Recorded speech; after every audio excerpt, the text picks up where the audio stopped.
next speaker is Dexter Gelman. Dexter?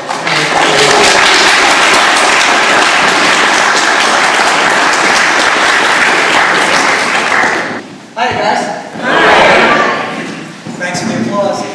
Hey.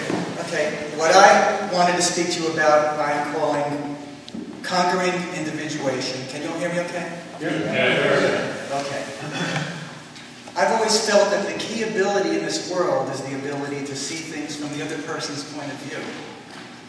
In my power processing, I realized an increased ability to create or co-create or occupy the same space as another. And with that, the awareness that this is a core necessity for a successful auditing session and to succeed in life itself. In Science of Survival, it can be seen that virtually every level of survival, as measured by every survival trait, is no less or greater than the ARC level of the being, one's position on the tone scale. ARC, of course, being a compartmented way of expressing one's understanding of life. For the purposes of the point being made here, let's focus on the A of ARC, affinity. From the Tech Dictionary, affinity is a phenomenon of space in that it expresses the willingness to occupy the same space as. The reverse of it would be antipathy, dislike, or rejection, which would be the unwillingness to occupy the same space as. The ability to occupy the space of, or be like, or be similar to, or to express a willingness to be something. The opposite of affinity would then be individuation, defined in the Tech Dictionary as a separation from knowingness.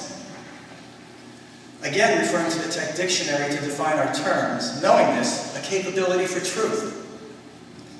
So then, if you want to move in the direction of truth and knowingness, then you would strive to increase your willingness, ability, and action of occupying the same space as others, which at its highest level of accomplishing is perfect affinity, and thus perfect ARC, perfect understanding, knowingness. Every time one employs a fixed idea, an automaticity of attitude in place of being there, occupying that space of another, one is distancing himself, which is the opposite of occupying the same space, and thus choosing to suppress one's own knowingness and suppress truth. This is individuation. When you assign a being a label that serves as an answer to the problem of confronting and knowing that which challenges what you have adopted as stable data, you're making a decision to hold on to fixed ideas, and you are dramatizing individuation, lessening and suppression of knowingness. Call another crazy, a squirrel, a suppressive person. What are you saying? I don't have to look, consider, experience the viewpoint of that individual, because you have reduced them to being a symbol. And at the cost of your own level, on a note of mystery scale, descending all the way down to symbols. There is a pronounced group aspect to this aberration of individuation, and throwing out a descriptive symbol so as not to confront occupying the same space. Families can do that toward another who has a conflict with a member of the family. In the Church of Scientology, it became commonplace to degrade non-Scientologists as wogs, as if all non-Scientologists were inferior to all Scientologists. Some of us do this when another's practice of auditing technology appears to challenge and disagree with our own stable data. They must be squirrels. Regardless of the players and the playing field, the game is the same, and it's the game of individuation.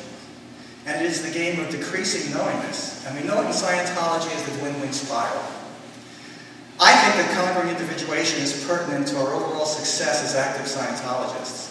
Instead of immersing oneself in the counter-efforts of publicly or privately imposing a technical viewpoint on another, simply and effortlessly be the other. I think we will then find that things resolve well enough that we can all work together in support of and in comradeship with each other, and enhance our overall ability and success in making things happen. And the best definition of Scientology I ever heard, the purpose of it, was to bring about the playing of a better game.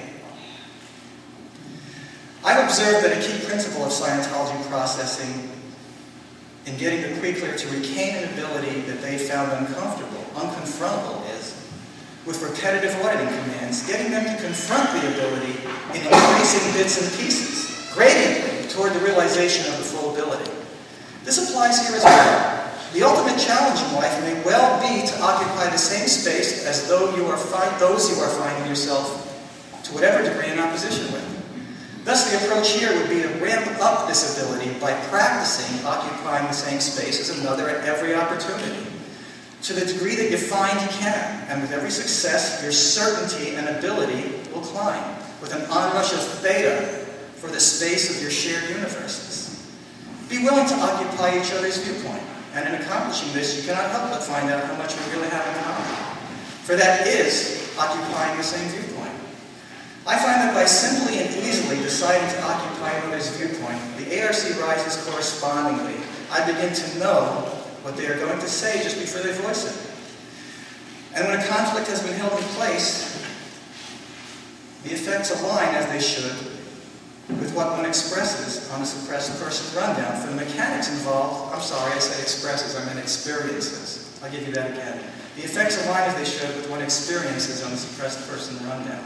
For the mechanics involved are the same. You own the whole game, rather than opposing and having one opposing viewpoint. And the other person emanates affinity towards you. It's just a mechanical fact. A key purpose of Scientology is the bringing about of a better game.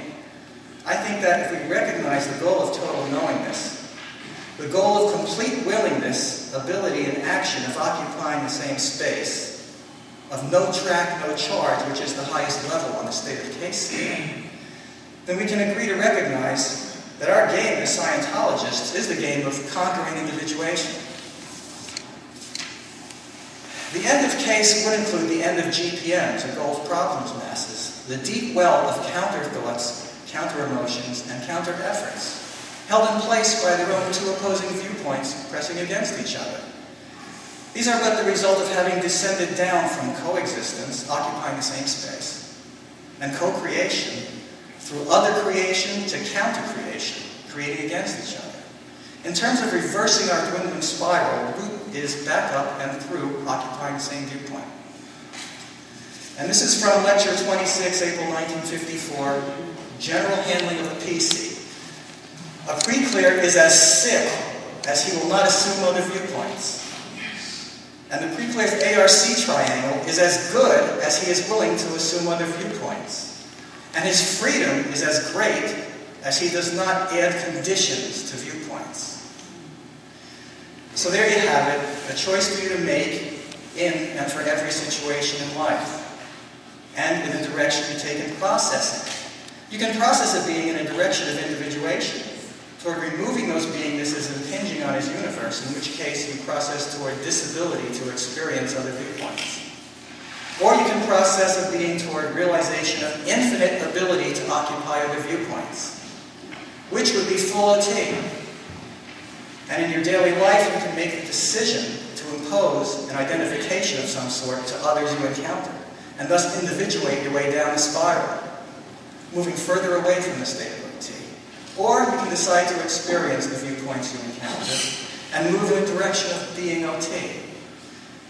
This is the consummate skill to aspire to in this universe, the decision to conquer individuation. I wish each of us complete success in our path to OT.